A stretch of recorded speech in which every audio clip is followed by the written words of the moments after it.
Did you ever start a project and get like 3 years into that project and you just wish that it just end because it's the same thing over and over and over and over again?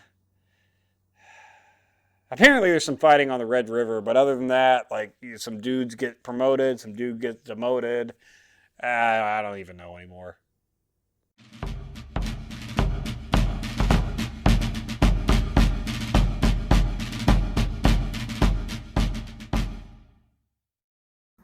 Hello and welcome to Civil War in Hindsight. I'm Lieutenant Tommy. With me, as always, is Prospector Johnny. Yep, still here. Still going on, Johnny. We're still here. Hey, the arsenals. Good things happened this week, right? We're almost done building the arsenals. That's something. Oh, up in Indy? Yeah, we got. Well, that's good. Because maybe we can use it to end the war. Doubt it. In any case, Johnny, week's going to open up on March 11th with Grant returning to Washington, D.C. And leaving that night for Tennessee.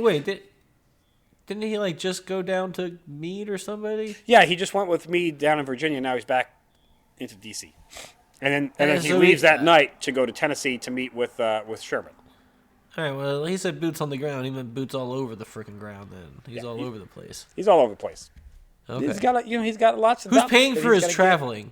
Can we talk about that? Who's paying for all these trips? Us through our taxes. I'm sure. Because I don't love that. Remember that federal income tax? Send a telegram thing that we just implemented. I'm pretty sure that's a telegram, pal. Yeah, I'm pretty sure that's what's paying for it. Johnny, on the 12th, General Halleck, who was previously, he wasn't the lieutenant general, but like he was considered like the head of everything, but he didn't have that title.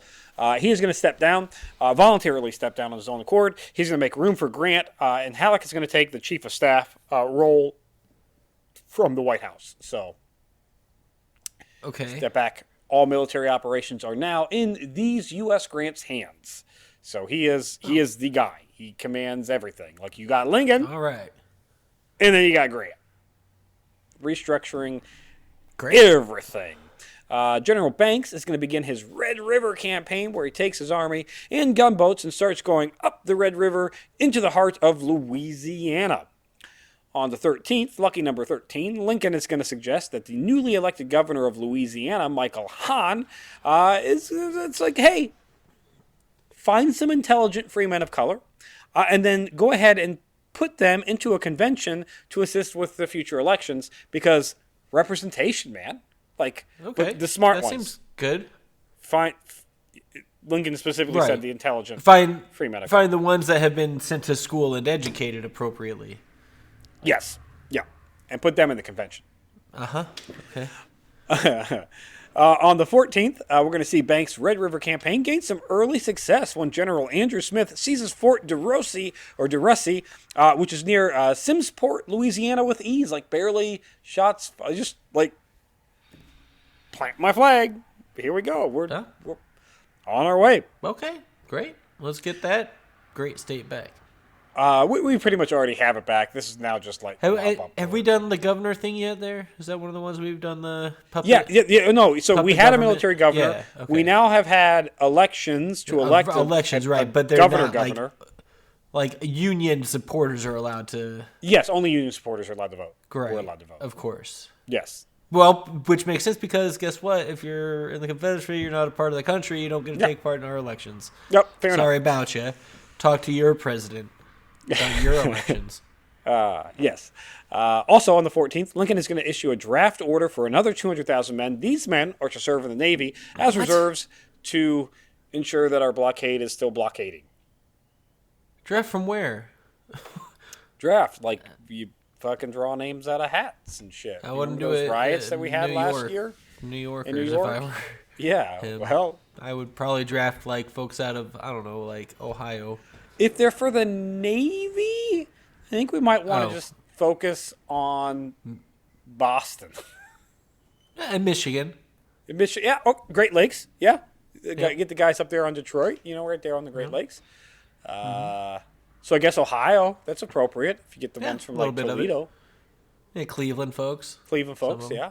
Those are all appropriate people. Probably avoid Indiana. Yeah, There's take not them, a lot of- not New Yorkers. Yeah, no, I definitely avoid wherever I am. Yeah.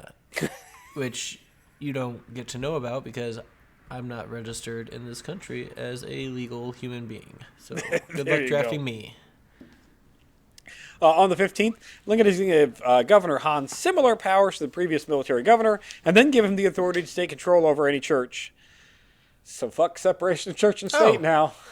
Well, yeah. To be fair, churches are a hotbed. These Southern Baptist churches are a hotbed for Southern sympathizing and Confederate right. ideology. It's not as are they taking over the church and then like putting in their own preachers and preaching? That is not clear. Oh. Maybe not. Okay. Maybe it's just that they sit on the church and be like, "Look, I got to approve your sermon before you can." Or just they give did, you or some- it's just you don't have a church anymore. Like you don't Yeah, it have could be a place that. to gather That could be that. That could be that. and one. spread your whatever Yeah, that could be that propaganda. one too. Yeah. I do like the idea of installing like puppet pastors. That would be that are, fun. like, yeah. That'll they'll start their sermons out like normal, but then all of a sudden they'll be spouting union propaganda, Pro-union about propaganda. how slavery needs to end and the expansion of its evil and like. It actually is I do like that. As an idea. That'd be a I'm not gonna heavy lie. That's pretty. I did. Like they'd be getting the congregation be getting all excited and like 30 minutes in, like he would be burning in their front yard on a cross. On the 16th, we're going to see Banks's forces occupying Alexandria, Louisiana, and there will be a raid by the Confederates on the Nashville and Chattanooga Railroad near Tullahoma. And Johnny, this short week's going to end on the 17th with Lincoln pushing for emancipation of all slaves in Maryland, although he's doing this as quietly as possible, trying to get as much political support from the congressmen in Maryland first, because slave owners like the idea of keeping slaves. Slavers going to slave, that's just, you can't just take them away. It is, it's a transitional.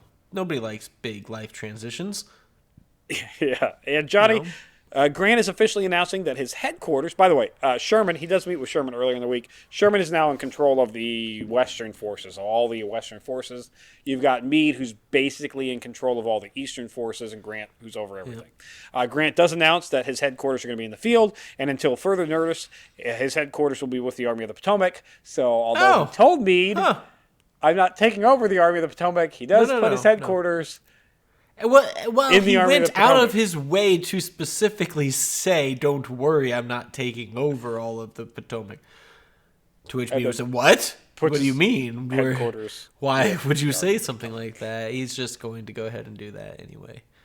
So yeah. So it looks like we're going to have eventually a Grant Lee face-off. So hopefully we have one good Grant Lee face-off. The war ends and we all go home. Please. That's it for this week in Civil War in Hindsight. If you enjoy Civil War in Hindsight, check out Historic Hindsight. We do all kinds of fun things. We got shorts where I make fun of dirty rebel guns. We got long-form videos where we talk about Johnny Appleseed. Apparently he was a real dude.